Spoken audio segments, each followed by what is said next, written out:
India में ब्राह्मणवादी लोग शूद्र अछूतों को क्यों मार रहे हैं, क्यों पीट रहे हैं, क्यों जुल्म कर रहे हैं? ये हमारी तरह कपड़ा क्यों पहन रहे हैं? ये हमारी तरह पढ़ाई में क्यों आ गए? ये हमारी तरह मूंछ क्यों रख रहे हैं? ये हमारी तरह शादियां क्यों कर रहे हैं घोड़ी पे चढ़ चढ़ के? इसलिए मार रहे हैं। अंग्रेजों के धर्म ग्रंथ में समानता, मगर कानून में भेदभाव। कालों के लिए अलग, गोरों के लिए अलग। काले पीछे बसा बैठेंगे, गोरे आगे बैठेंगे। गोरे ज्यादा चढ़ जाएं तो कालों को खड़ा होना पड़ेगा। यानी कि धर्म में समानता, कानून में समानता। भारत में आ जाओ, भारत में धर्म में समानता और कानून में समानता। 1925 में वो जो उनका संगठन बनता है आरएसएस, वो बढ़ते बढ़ते बढ़ते बढ़ते कहाँ जाता है कि आज उसने इस संविधान पे नियंत्रण कर लिया है। अगर हमने समाज को नहीं जगाया तो साथियों संविधान बचने वाला नहीं है। तो लड़ना है, जिनको संघर्ष करना है उनको पता तो चले कि किस लिए संघर्ष करना है, उनका क्या खत्म होने जा रहा है। उनके अधिकारों से संबंधित जो पुस्तिका है, संविधान है, वो खत्म होने जा रहा है। ये उनको जानकारी तो हो, तभी तो वो लड़ने के लिए आएंगे। उसी संविधान को जो अधिकार है, खतरा पैदा हो गया है। खतरा कैसे पैदा हो गया, मैं आपको एक उदाहरण देता हूं कि जर्मनी का हमारे विद्वान साथी ने चर्चा किया था, डॉक्टर साहब ने, कि जर्मन जो है हिटलर वहीं का था, ठीक है, और उसने खुद सुसाइड किया। अमेरिका जब बीच में कूदा तो खत्म हुआ। तो वो क्या कर रहे थे जर्मन वाले कि वहां पे यहूदी जो थे उनको भगा रहे थे, उन पे जुल्म कर रहे थे, मार रहे थे, पीट रहे थे। क्यों पीट रहे हो? अरे ये हमारी तरह नहीं रहते, हमारी तरह कपड़े नहीं पहनते, हमारी तरह शिक्षा नहीं लेते, हमारी तरह शादियां नहीं करते, हमारी तरह पानी नहीं पीते। इसलिए जर्मन वाले यहूदियों को मार रहे थे, यहूदी पिट रहे थे और वहां से भाग रहे थे। कारण, अरे ये हमारी तरह नहीं रहते। अब आ जाओ इंडिया में ब्राह्मणवादी लोग शूद्र अछूतों को क्यों मार रहे हैं, क्यों पीट रहे हैं, क्यों जुल्म कर रहे हैं? सीधा इसके उल्टा, ये हमारी तरह कपड़ा क्यों पहन रहे हैं? ये हमारी तरह पढ़ाई में क्यों आ गए? ये हमारी तरह मूंछ क्यों रख रहे हैं? ये हमारी तरह शादियां क्यों कर रहे हैं घोड़ी पे चढ़ चढ़ के? इसलिए मार रहे हैं। देखिए कितना उल्टा। और आगे आ जाओ, उनके धर्म ग्रंथ में समानता, अंग्रेजों के धर्म ग्रंथ में समानता, मगर कानून में भेदभाव। कालों के लिए अलग, गोरों के लिए अलग। काले पीछे बसा बैठेंगे, गोरे आगे बैठेंगे। गोरे ज्यादा चढ़ जाएं तो कालों को खड़ा होना पड़ेगा। यानी कि धर्म में समानता, कानून में समानता। भारत में आ जाओ, भारत में धर्म में समानता और कानून में समानता। देखिए कितना उल्टा हो रहा है। वहां धर्म में समानता, यहां धर्म में समानता। वहां कानून में समानता। भारत के कानून में जो बाबा साहब ने बनाया वो समानता। और थोड़ा आगे जाओ तो क्या है कि भारत में जिनके हाथ में आज तक धर्म रहा, उन्हीं का शासन चलता था, उन्हीं की मनमानी चलती थी।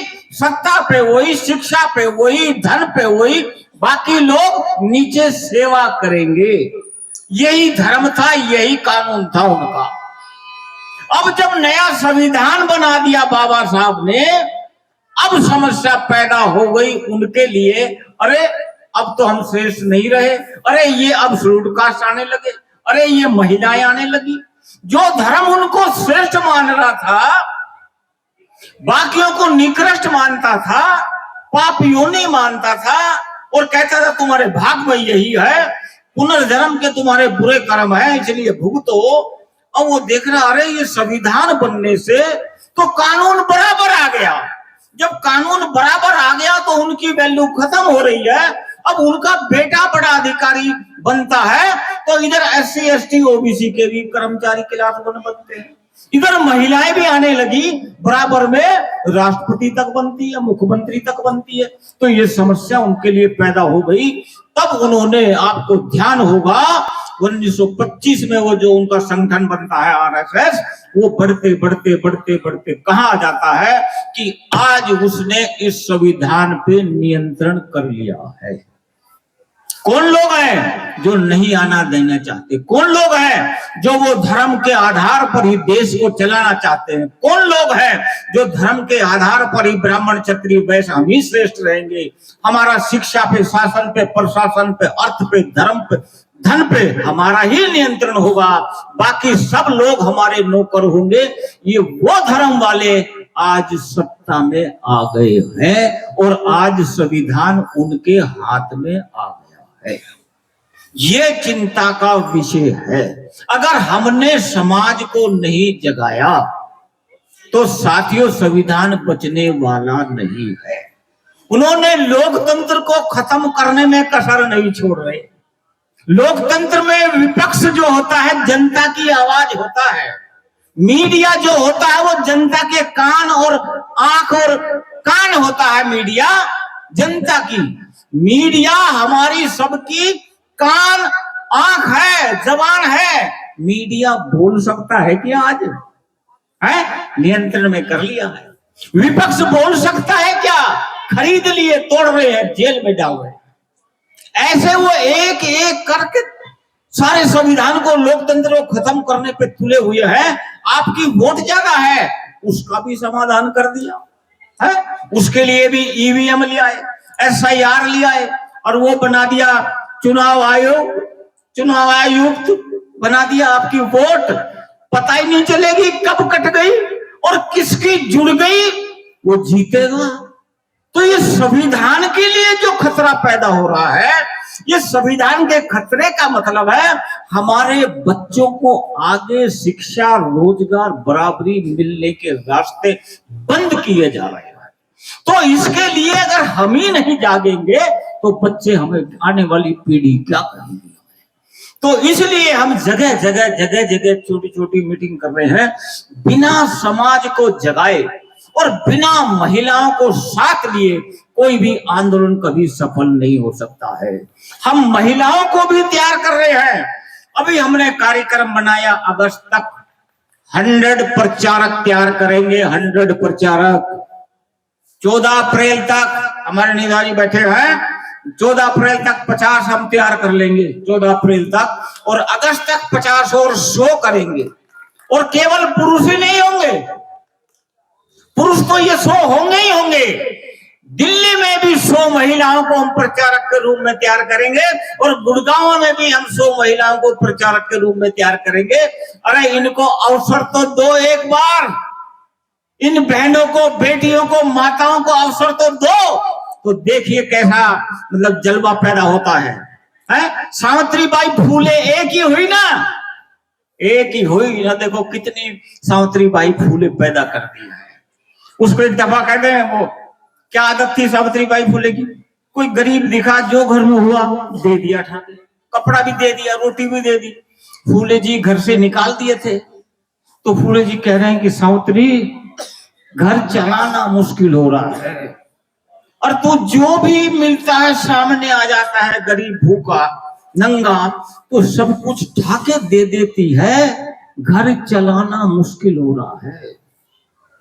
तो सावित्रीबाई कहती है, अरे मर गए तो क्या लेके जाएंगे, सब यही रह जाएगा, किसी के काम आ जाता है तो इससे बढ़कर कोई बात नहीं है। फूले जी चुप हो जाते हैं। तो इनको आने तो दो, इनको निसंकोच निडर तो होने दो। जब ये मोहल्ले में घूमे, जब मंच पे आए तो दिल से बेफिक्र होकर बोलने तो दो इनको। ये बोलने का जो अधिकार है, हम प्रयास है, महिला दिवस जब आ रहा है, 8 मार्च का दिल्ली में बड़ा महिलाओं का 8 मार्च का कार्यक्रम होगा और 9 मार्च का उतनी ही महिलाओं का गुड़गांव में भी कार्यक्रम होगा। हम देहरादून में भी कार्यक्रम लगा रहे हैं, हम पंजाब में भी कार्यक्रम लगा रहे हैं, हम हरियाणा में भी कार्यक्रम लगा रहे हैं, उत्तर प्रदेश के गाजियाबाद में भी कार्यक्रम हम लगा रहे हैं, क्योंकि सोने का वक्त नहीं है, समाज को जगाने की जरूरत है और समाज में अच्छे लोगों की कमी नहीं है। मैं देखता हूं अच्छे लोगों की कमी नहीं है, हम ईमानदारी से चरित्र से उनके सामने जरा आ तो जाए। मैं तो अपने साथियों को बोलता हूं, अरे पैसों की कमी नहीं रहेगी, लोग तुम्हारे लिए नोटों की जेब भर कर बैठे हुए हैं, तुम फील्ड में आओ तो सही, उनके लिए पैसों की कमी नहीं रहने वाली है। तो साथियों, आप लोगों ने अपने घरों में, परिवारों में इसलिए तैयार होना है, प्रचारक बनना है। हमारा प्रयास होगा हर घर से एक प्रचारक को तैयार करा जाए। ये हर घर की लड़ाई है, हर बेटे की लड़ाई है, हर बेटी की लड़ाई है। इसलिए हर घर से हम एक प्रचारक और एक मोहल्ले से एक प्रसारक तो कम से कम तैयार करें, जो मीटिंग करवाए। आप लोग ये सारा करेंगे और आगे ऐसा ही साथ सहयोग हमारे करते रहेंगे। आप सब लोग आए, आपका बहुत बहुत शुक्रिया।